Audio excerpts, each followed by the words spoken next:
How could you possibly freak up by buying clothes for a homeless child? Well, we'll get into that in just a bit, but first, today I freaked up by crossing into the USA border with cannabis. Banned for life. Happened last week, but only realized today that I can't enter the US for life. Throwaway account. I crossed into Canada, into the USA, and had a tiny bit left. 2 and 1G THC, carts for my dab pen. I thought I could just toss it at the border. I know, super stupid. Please, no flame. Like you do with water at an airport security. Please, no flame.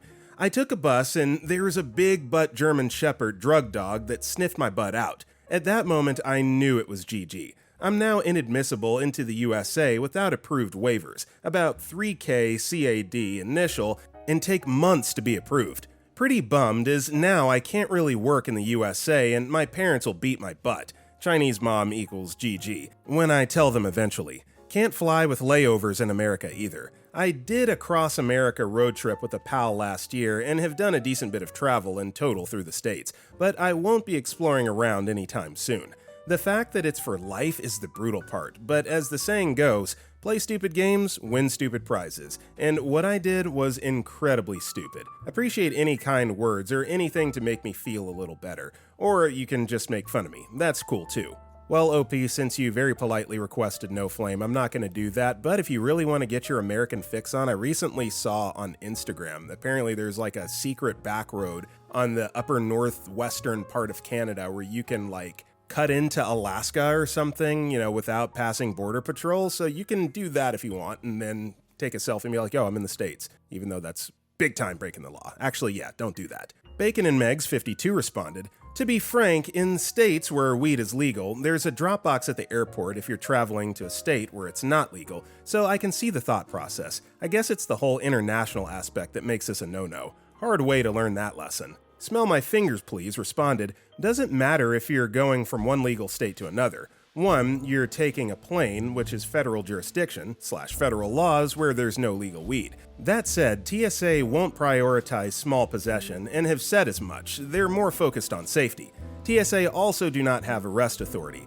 They could refer you to airport police if needed, but again, those police are state police, so again, legal state, legal weed. Now, if a customs officer, DHS, or Border Patrol, like in your case, they're all federal LEOs, and can arrest you for violating the federal law. Nice and confusing and makes zero sense. The federal gov is so draconian on weed. Also, hi, my name is Brendan, and if you guys enjoy these Today I Effed Up videos, it would be so cool, so awesome, if you could drop a like or comment down below if you're listening to our podcast. That being said, our next story is, today I effed up by eating 161 eggs in 13 days. I ate 12 to 13 eggs a day and ended up spiraling into severe depression and started having some pretty dark suicidal thoughts, like constantly thinking about cutting my neck or wrists off. Nothing brought me joy. I was so exhausted physically, mentally, and emotionally. All I wanted to do was stay in bed. I'm sure it was because I had way too much acetylcholine. Eggs are naturally rich in choline, which the body converts into acetylcholine. I remember feeling the exact same messed up way when I took supplements that increase ACH. How did I not see this coming? High ACH dampens dopamine and serotonin, leaving you feeling numb, apathetic, and consumed by dark thoughts. It also overstimulates the nervous system, causing you to burn out, feel anxious, and just utterly exhausted. I felt every bit of that.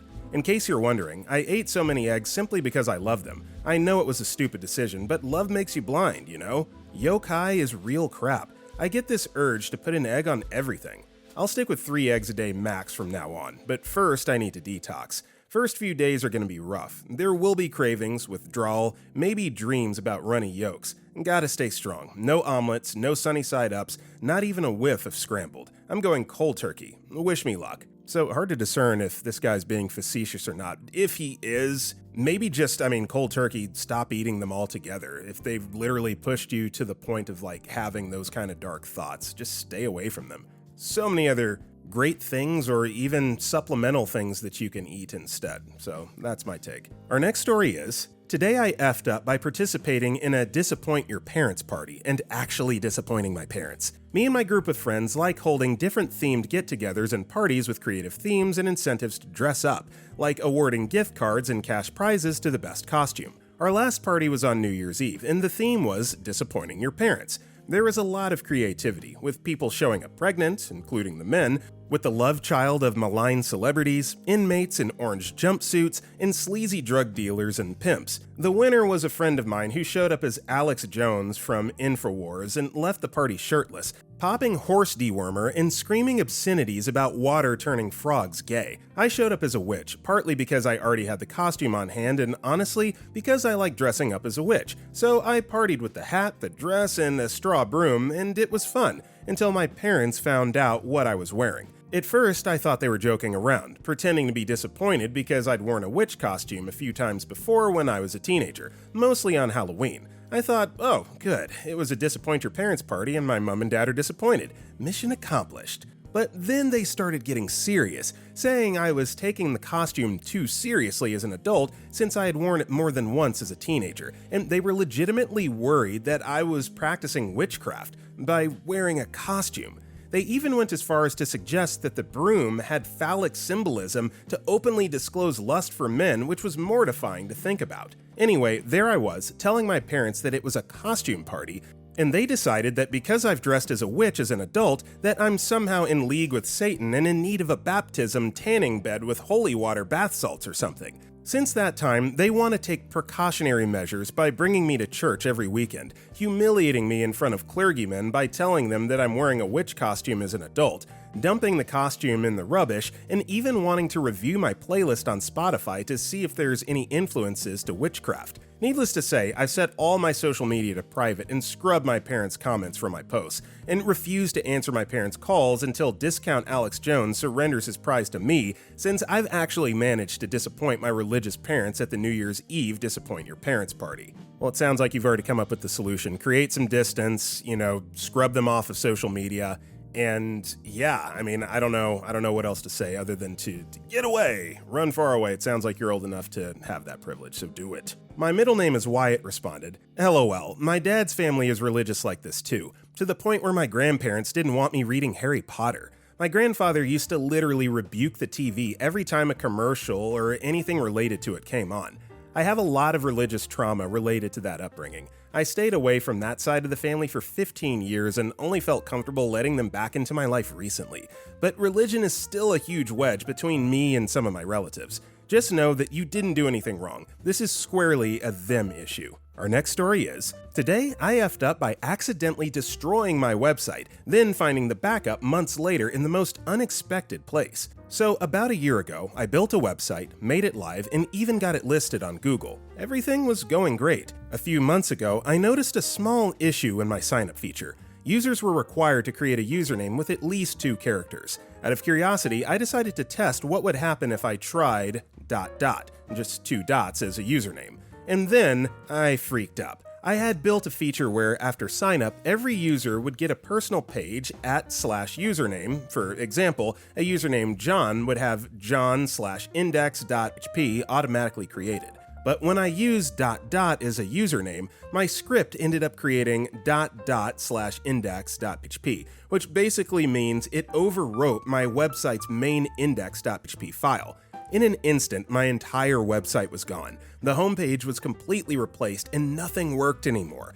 At first, I thought, okay, no big deal, I'll just restore it from a backup. Then it hit me. I never made a backup. Panic, regret, self-hate. I spent hours trying to recover it, but there was nothing I could do. Months of work gone because of my own stupidity. I cursed myself for not backing up my files and eventually accepted my fate. The site was dead and I had no choice but to move on. Now, here's where things get crazy. On January 30th, I was casually going through my Google Drive, cleaning up old files, when I saw a zip file named files.zip. At first, I ignored it, thinking it was just some random junk I uploaded a long time ago. Then, on February 3rd, out of nowhere, it hit me. Wait, could that be my website backup? I immediately downloaded the file, unzipped it, and holy crap, it was my entire website! I had unknowingly backed up my site months ago and completely forgotten about it. Within an hour, I restored everything, and my website was back online. I cannot explain the pure joy I felt at that moment. Lesson learned, never test dumb inputs on a live website, and always make backups. Well, yeah, I don't know a whole lot about web design. I took a shortcut and used Wix for mine and had AI do the rest. But yeah, Sounds like lesson learned, and thank you for spreading your knowledge to other people that might have considered doing this. Shariana Venom responded, "Bro, this story is a roller coaster from let's test with 2 dots to oops, I just Thanos snapped my entire website. I can almost hear your soul leaving your body when you realize there was no backup. But the twist at the end, that random files.zip coming in clutch like a forgotten hero. It's like your Google Drive was playing hide and seek with your sanity. Lesson learned, back up everything like it's sacred, and maybe avoid testing usernames that could end your digital career. Glad it all got restored though. Legendary comeback." Our next story is, "Today I effed up thinking that a UV light was a normal night lamp. 5 days ago, I traveled to Sanya, basically the Miami of China, to spend the winter and Chinese New Year there with my family. My grandma prepared my bedroom for me, and as soon as I entered the room, I noticed this weird-looking lamp without a shade that had a bluish, purplish color to it. I didn't question it much, other than thinking that my grandma probably had a unique taste in home decor. I then proceeded to spend the rest of the week with this weird lamp for a few hours every night while I scrolled on Reels and TikTok before I went to sleep. Now you must wonder, how did my idiot not notice that I was being exposed to basically the full power of the sun without the ozone on a cloudless afternoon while butt naked for hours? Here's the thing, Sanya has a tropical monsoon climate where the sun is literally a deadly laser, and I've been drinking a bunch of 80-proof Baijiu every day as soon as I've arrived because of the holidays. I felt the sunburn sensation on my skin immediately on day 2 and started peeling on day 3 on my face. Everyone around me just assumed I was a thin-skinned babyface because all the unks I had met were totally fine playing golf or hanging around outside all day without sunscreen. I accepted the humiliation, and honestly, based on my previous experience swimming in Egypt on a cloudy day and literally shedding my entire skin like a snake afterwards, I thought it was a me problem too. In the morning of day 4, after an extra intense night of alcohol overconsumption, I woke up literally unable to keep my eyes open for more than 5 seconds. I asked Google if this was a common hangover symptom, and MF said yes. I then proceeded to purchase some artificial tears to help my eyes feel better. On top of the dryness, I wasn't even able to focus my eyes all day, and my vision got noticeably worse. My face was peeling too. Still, I thought I was just hungover and was suffering the consequences of being a low melanin beta. Finally, tonight, my grandma switched my lamp for a brighter one because she thought it looked weird too, and had the lamp placed in another room where my mom was going to stay. My mom immediately noticed a weird smell. I did not smell anything when I had it, and realized the lamp is actually emitting UV light. Apparently, one of my uncles bought my grandma this lamp during the pandemic to help disinfect things, and she forgot what it was for. Thankfully, nobody used it before I came. My eyes have recovered and my skin has almost stopped peeling since. I'm just thankful that I didn't accidentally leave the light on all night long. Now take this lesson in and please double check when a light near you has bluish purple colors or smelled off. Also, always wear sunscreen. Don't forget your ears too. Well, I'm glad that you identified the source, but also maybe pull back just a smidge on the drinks too. It sounds like you probably could have discovered this a lot sooner if you were not constantly inebriated, so just saying. Our next story is, today I effed up by asking the cops for drugs. Earlier today I went to the doctor, who gave me a prescription. My local pharmacy didn't have it in stock, so I went home and rang around. I should have put my glasses on. While typing in the number for another pharmacy close by, I typed in 9 instead of 8. The lady that answered was very friendly, asking, "How can I help you?" I replied, "I'm calling to see if you have a certain drug." Lady says, "Excuse me?" I repeated myself, and the lady says, "You've called a police station." And I go, "Oh, it's a prescription drug, I promise." She laughed along with me, but I'm fairly certain they took my number down to run a check on me. Maybe put me on a watch list or something. My record is clean, so hopefully it just turns into the office joke of the week. That chick that called the cop station asking for drugs. Yeah, pretty sure there's nothing to see here, but as you just said, you've got nothing to hide, so worst case, they run a check, they don't find anything. No harm, no foul, you're good. Our next story is, today I effed up by putting a magnet in my ear. TLDR, I put a magnet in my ear and had to go to the ER to get it taken out. So I was looking into discreet ways to listen to stuff without visible earphones or headphones, and came across an interesting device. It's an induction loop. You attach batteries and an audio source to it. Then, the piece de la résistance, the earpiece, or rather a tiny magnet you're supposed to put into your ear canal. So I tried it out. Yes, dumb, I realize that now. It did work, actually surprisingly well, with pretty clear audio quality, but then I tried to take the magnet out with a tool that was provided. I quickly realized the magnet was stuck. Very stuck. Unpleasantly stuck. I got myself to the ER, described in shame what I had done, and settled into wait. Several hours later, all the while having my head tilted because it hurt to have it straight, I was seen by an ENT. The doctor was very professional about it. The whole ordeal took less than 15 minutes. She used some sort of suction thing to take it out, checked for damage, packed my ear with gauze, and sent me home. My ear thankfully came out fine, intact eardrum, some minor bleeding. Don't put things in your ears, unless they have a base of some sort that means it won't get stuck in your ear canal. That probably applies to all body orifices. Yeah, so while I've personally never had anything stuck in my ear, I've had some really bad ear infections that have caused me to temporarily go deaf, and it is like horrifying, both the pain and having trouble hearing. It's just weird what that does to your psyche. So glad that you were able to get that out and, there's no residual damage. Our next story is, today I effed up by giving out the secret recipe at my job. This happened well over a year ago now, and I'll be changing some of the details to remain anonymous. I work food service, and at my job we have secret sauces. The secret sauces are basically our bread and butter. It makes our food stand out in a saturated market, and they're dang good. The sauces are top secret. I had to sign papers when I was hired even. This has never been an issue. If a customer asks, I'll let them know it's secret, but it can be bought in bulk. If they have allergy concerns, we can simply let them know if their allergen is included. Well, anyone who works in food service or deals with the general public at work knows that sometimes you get someone crazy. I had one of those moments relating to the sauces. We got a phone call on the manager line. No big deal. I can handle answering questions and dealing with the occasional Karen. As soon as I answer the phone, this woman is screaming. She's going on about how her daughter had one of our sauces and is dying of an allergic reaction, not letting me get a single word in for a solid minute. Before long, she starts to demand to know the ingredients of the sauce her daughter consumed. I let her know it's secret, and she screams more. I don't give a dang if it's secret. What's in the sauce? My daughter is dying. In my head, I'm wondering why she isn't going to the hospital, but I didn't want to make things worse by doubting her. Admittedly, I was a bit shaken up by the situation and let her know some of the common allergens in our sauce. She said it was none of them and continued to scream at me that she needs to know what's in it. In my panic, I don't think to simply ask her what her daughter's allergic to, so I did. I listed off the ingredients, and after a certain one, she starts screaming again, saying how irresponsible it was for us to have that kind of ingredient in our sauces. She demanded I give her my regional manager's phone number, which I did since I had been in contact with him and he gave me the go-ahead. He's very capable and moved to the area in the last few years, so he has a different area code. She made a comment about how much of a sham company we are for him not even being local and hung up. Later, my regional manager spoke to me about it to get my side of the story, and I thought that would be it. But to my dismay, we get a review where she lists off every ingredient in our sauce and goes over the situation from her perspective, completely misrepresenting our company and the precautions we take to cater to those with dietary restrictions. The review is still up to this day. Apparently, we can't get it taken down. I feel like they know it was me. I mean, they have to, but I've never seen comeuppance for it. I think it's because the owners like me.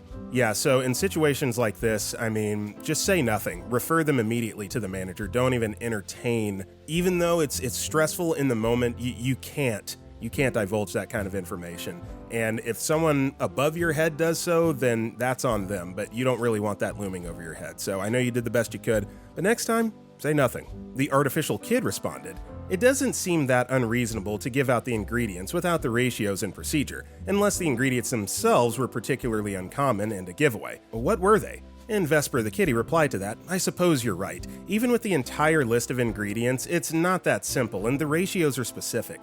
That thought has given me a lot of comfort. I don't want to make the same mistake twice, but the specific ingredient that her daughter was allegedly allergic to was mustard. Our next story is, today I effed up by accidentally swallowing my daughter's tooth. I have nobody to share this with because I'm beyond mortified and embarrassed, so I'm posting on here. Today I had a very busy day ahead of me. I've been running around cleaning and doing laundry and grocery shopping, typical mom things. When I got back from the store, I figured I should take a Ritalin to kind of give myself a little extra boost. They're prescribed, relax. I usually only take half of one and save the other half for another day. When I'm out and about, I keep the half I save in a Ziploc so I don't have to bring the whole bottle with me.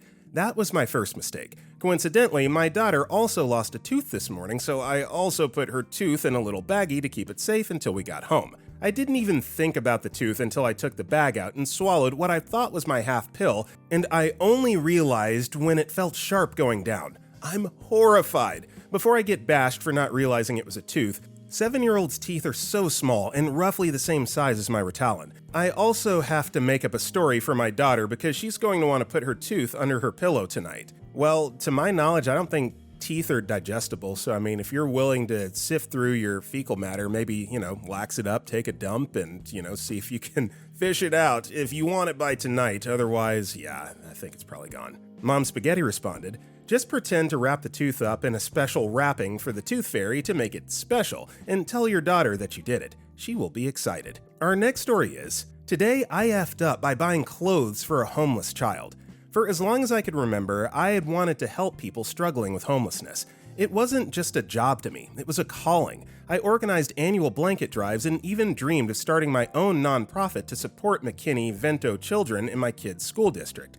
So when I landed a job at a small nonprofit helping homeless families find stable housing, I felt like I was exactly where I was meant to be. Our office was small, just 4 of us, so every act of service felt personal. One day, we took in a single mother and her 3 middle school-aged kids. As I checked in with her, making sure they had everything they needed, she hesitated before mentioning something that broke my heart. Her daughter had been wearing the same clothes for 3 days. They had been couch surfing for so long that they hadn't had a chance to do laundry, and their storage unit was too far away to access without money for transportation. I listened without judgment. I told her I'd reach out to the local Buy Nothing groups to see if the community would help. I let my coworker, Y, know that I'd be out for 30 minutes for my lunch today, maybe a little longer, because I was gathering clothes for the family. If the Buy Nothing groups didn't come through, I planned to check Goodwill. I anxiously refreshed my posts, waiting for a response. Nothing. The hours ticked by, and still no one offered to help. I couldn't stand the thought of that little girl waiting any longer, so I went to Goodwill. And then, like a miracle, I found everything she needed. 4 pairs of pants, 4 shirts, new underwear, bras, a warm jacket, and even a pair of shoes. It was rare to find so many good quality items all at once, and I felt a rush of joy picturing the little girl's face when she received them. Back at the office, as I pulled into the parking lot, Y rushed out to meet me. Their first question wasn't about how I was or even what I had found. It was about how much I had spent. Maybe $100 or more, but it was worth it, I said casually. I'd even grabbed a couple of books for my own kids. I thought that was the end of it. Inside, I closed my office door and began removing the price tags, thinking about how my own mother would have wanted to approve any gifts before they were given to me. So I called the mom in and asked if she wanted to look over everything first. She had no idea I purchased them myself. She thought the community had donated them, as I had intended. When she saw the clothes, she burst into tears. "Thank you," she whispered. "Please tell the community how grateful I am. My daughter will be able to shower and put on fresh, clean clothes from head to toe." She left my office clutching the bags, and I smiled, returning to my work. It felt like a good day. I had helped someone in a way that mattered. 15 minutes later, my phone rang. It was my boss. "I heard you bought clothes for the new family while you were on your lunch," she said, her voice sharp. "Yes," I replied, confused. I didn't get a response from the Buy Nothing group, so I went on my own time. "Why does it matter? And how did you hear about it? Aren't you on vacation?" Apparently, Y had told their mother, our caseworker, Z, who was still on vacation for 2 more weeks, who then called our boss to report me. My boss, still on vacation as well, wasn't happy. "You aren't allowed to buy things for our families," she said. "That's against company policy." "What policy?" I asked, baffled. I didn't know there was a rule against helping our families. "All resources must go through Z," she snapped. "She decides who gets what." "But Z's on vacation for 2 more weeks," I pointed out. "What should I do if this happens again?" She was silent for a moment. "Call me directly," she finally said. "We'll talk about this when I'm back." I hung up, shaken. I hadn't broken any rules, at least none that I was aware of. To be sure, I reached out to the board member who handled HR matters and asked for guidance. He checked and confirmed no such policy existed. Relieved, I thought that was the end of it.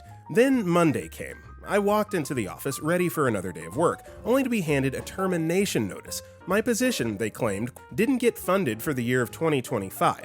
We just got a very, very large check that would have funded all our positions that was unrestricted funding, so I knew this was a lie. I knew what this really was. It was retaliation. I had bought clothes for a homeless child, and for that, I was punished.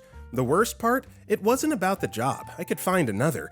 It was about what this experience did to me. It made me question everything I believed in. It made me afraid to be kind. Edit. I now know that this is a common human service rule to not violate, as it blurs the professional and personal relationship. It can be viewed as unprofessional. My point was that there wasn't and still isn't a policy that exists with this nonprofit that states any of this. I'm glad to know going forward that this is a commonplace rule in human services, so thank you everyone for that. All I'll say here, OP, is that you didn't do anything morally or ethically wrong, and you shouldn't let anyone make you feel bad for acting out of the kindness of your heart. So like you said, you can go find another job and do whatever you want, but I think that this is a situation probably best to just accept it and move on, but also don't allow it to dampen the fact that you did something awesome and changed a family's life. Mountain Friend 7473 responded, "If they can't get themselves to write policies for all employees to abide by, then it's on them for not doing their jobs. I'd sue because clearly this wasn't a performance issue or something to cause danger to any of the families. However, the management didn't do their job to develop policies on how employees are to conduct themselves and used office politics, it sounds like." Our next story is, "Today I effed up by tattooing my boyfriend's arm where he told me to." Simple and sweet version. I've never tattooed anyone before. My boyfriend has a moderate tattoo background but never finished his mentorship. He's been asking me for months to black out his arm. I gave in after months of pressure to at least finish his armpit and back of his arm. I studied for weeks online and with him. Finally, I agreed. After 5 hours of work and countless breaks where his brother and I both confirmed locations, he was upset about the placement of the line. Not the line itself, the placement. We even went over it with a Sharpie beforehand. His brother, who held his hand the entire time, tried to tell him that that's where he asked for it. I've never done this before, and I asked so many times for clarification, but I know deep down today I freaked up by tattooing my boyfriend exactly where I was told.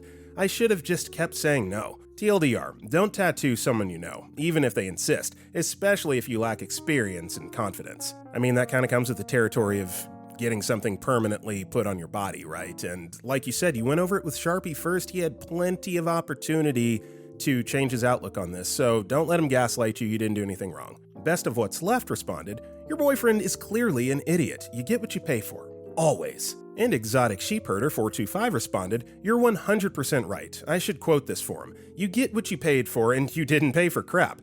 Just kidding, but not really." And with that being said, that's all the time we have for today. Guys, if you enjoyed today's video, don't forget to give it a like and comment down below. And if you want to check out any of our other videos, click the video on the right. With that being said, I'll see you all next time.